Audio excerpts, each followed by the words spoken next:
Welcome to another live meditation.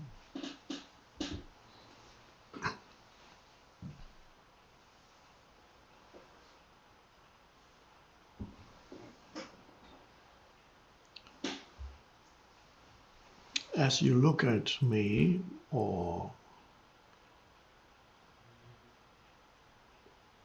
the image on the screen,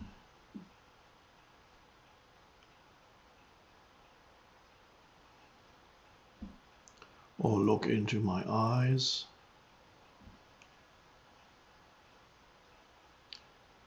feel, sense your own presence.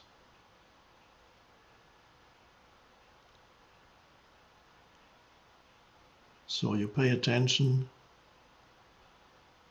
to that presence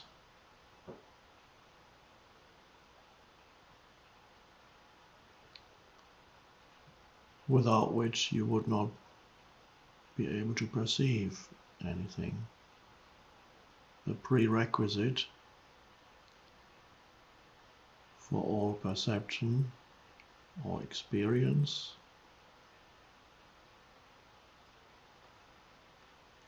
is that presence.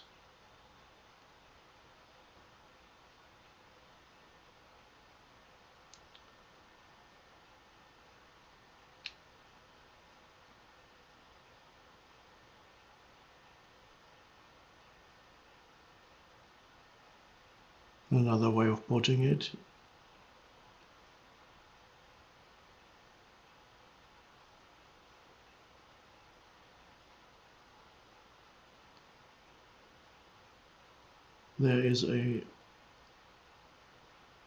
you're giving attention to what appears in your consciousness at this moment. You're giving it attention.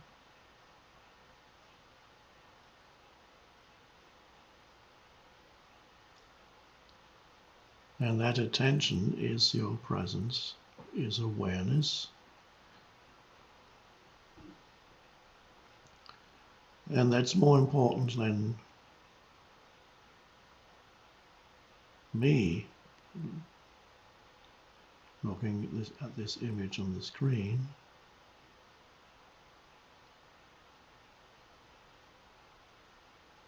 So while I'm looking, it almost seems that I'm looking at you, and in a way I am. It took me a while, just a little comment. It took me some time to be able to speak into a camera rather than to a live person or a live audience, until I was able to sense the camera as a kind of wormhole, to use a science fiction term, through which I reach the consciousness that is you. Of course, it's essentially we are an expression of that one consciousness.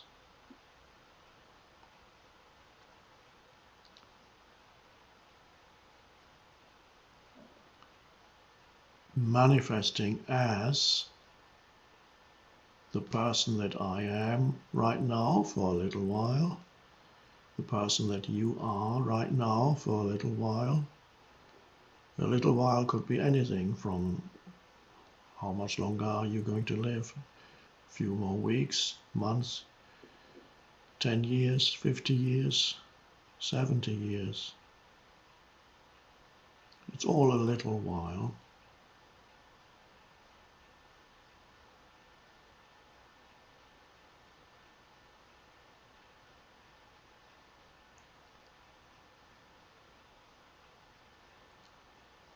there is an essence that underlies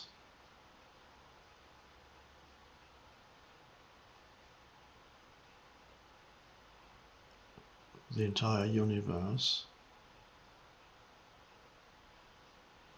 and that is sometimes in spiritual language called the One. The oneness sounds a little bit more abstract. The One is more direct.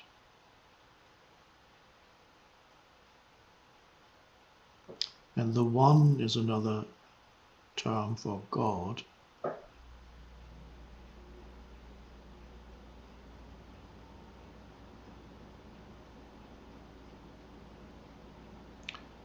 So there isn't my consciousness and your consciousness, although when we use language it appears that there is such a thing. When I say I reach your consciousness,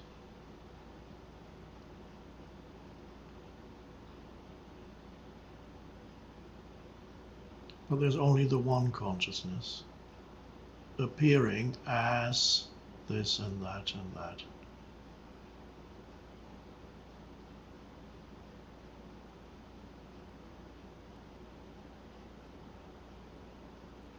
I am that one consciousness.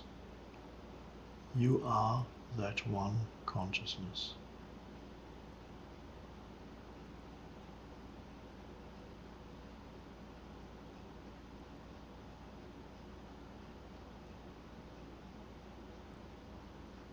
Knowing yourself as that one consciousness is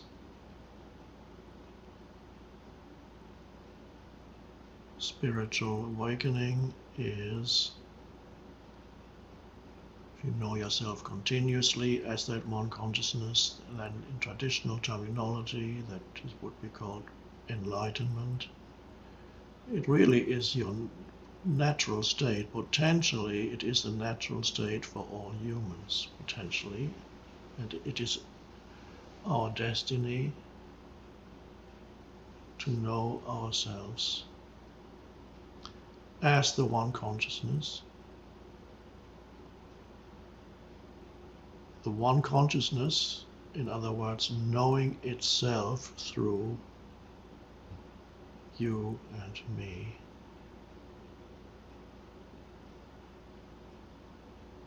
Becoming aware of itself, awakening in this dimension, coming more and more fully into this dimension from another dimension which is timeless. In this dimension there is time. Paradoxically, one can say the timeless one expressing itself gradually, which means time, expressing itself gradually more and more in this universe, in this dimension. So the universe is becoming spiritualized, you could say. And from the perspective of time, that takes a long time.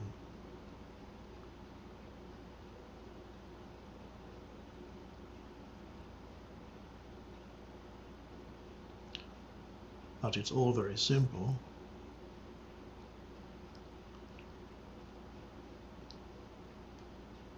From where you are, it does not take time. This realization is the realization of the timeless dimension in you.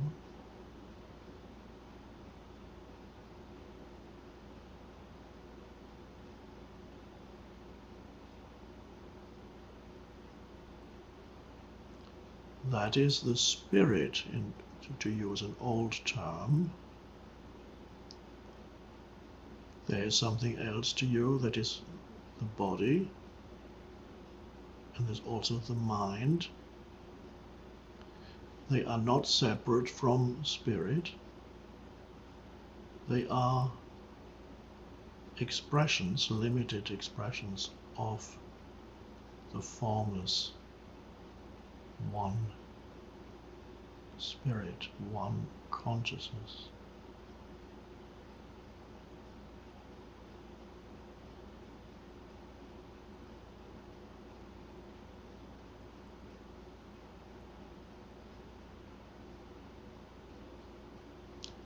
And so we have the three terms: mind, body, spirit.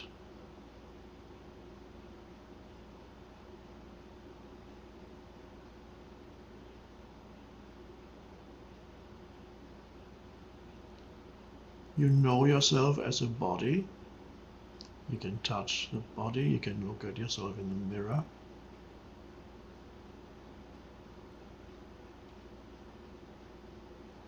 You can like or dislike what you see when you look in the mirror.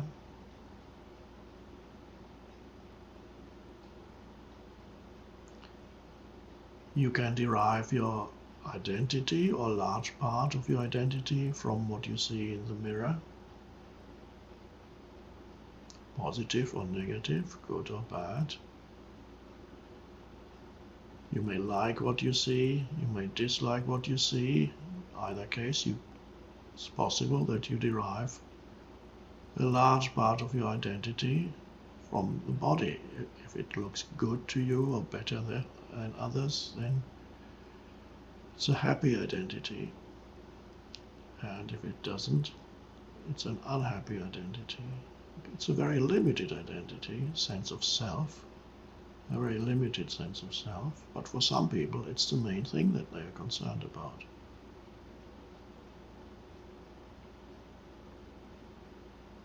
And then comes the mind.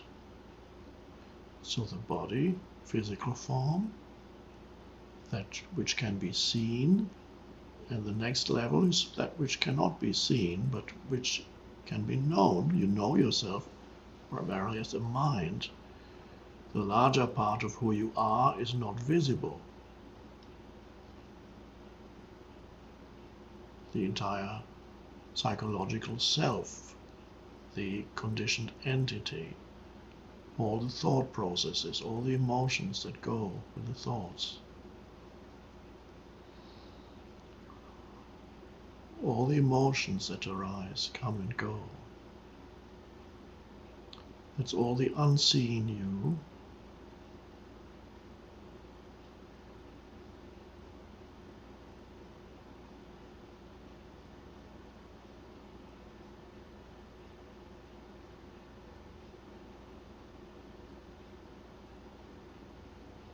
Science, as it is at the moment, wants to reduce the unseen to that which can be seen or perceived. In other words, it wants to reduce everything to matter.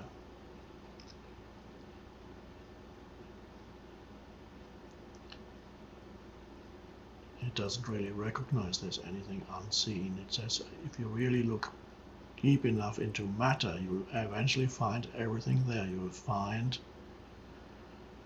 the chemicals that produce the emotions. You will find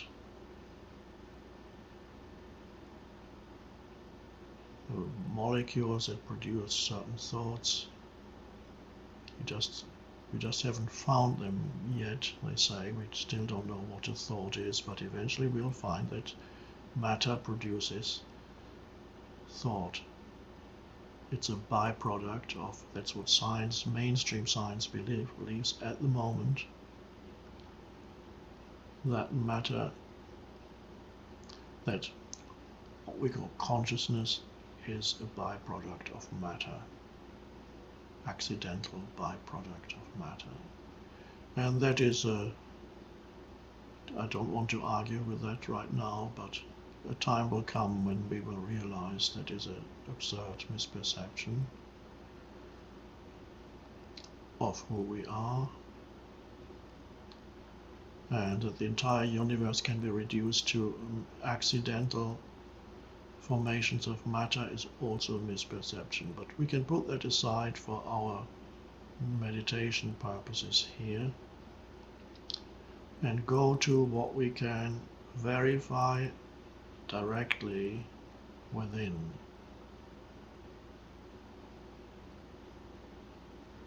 And you can verify that there's a lot of stuff going on inside you, all thought processes that give you your sense of self. So the sense of self is derived then partly from the physical body. For some people it's a large part, for other people it's a smaller part of their sense of self. The next step, you derive your sense of self from your mind and your emotions, thought activity, a mental image of who you are, the self-talk in the head that you may be familiar with.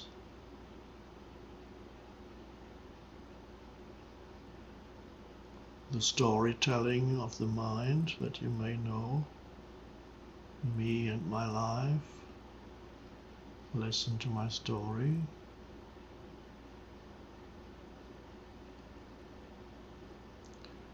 And that's where it stops for most people. Sense of self derived from the body plus the mind, which includes emotion, mental, emotional. And that's what there is for most people. So you have body and mind, but where's the spirit? Now, for most people, spirit is just a concept.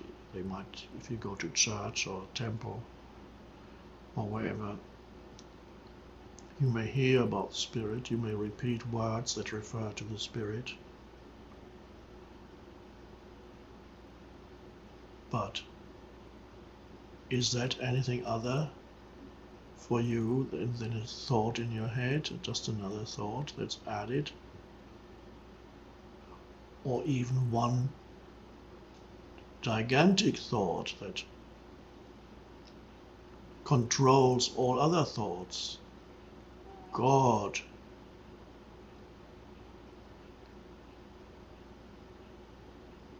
So forth. There are people in whom the mental concept of God has taken over their mind and has become the controlling thought.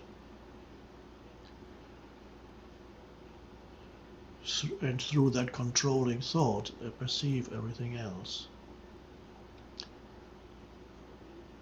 They think that's spiritual.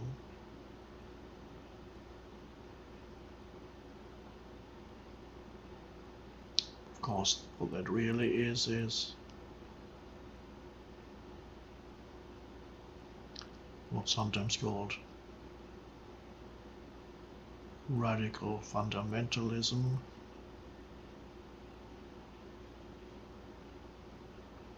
Actually a form of insanity. And one thought has taken over and controls all other thoughts. And that is a gigantic ego. And then you share that with other people who have the same dysfunction, and you have this gigantic collective ego. It's a form of insanity, not uncommon, but anybody who is not yet aware of spirit in their immediate experience partakes to some degree of that dysfunction. It might not be as gigantic and as potentially violent as the dysfunction in the fundamentalist or the terrorist, but it is a dysfunction when you only know yourself as the physical body and whatever your mind is telling you, with all its conditioned patterns. But it's so easy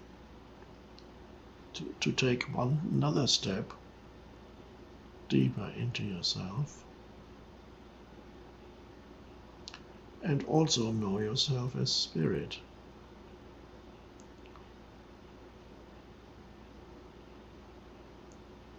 And that's so simple as the question I asked you at the beginning of our session today.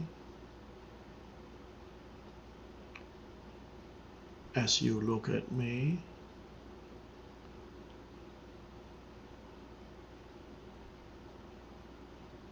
Can you sense that in you which is looking?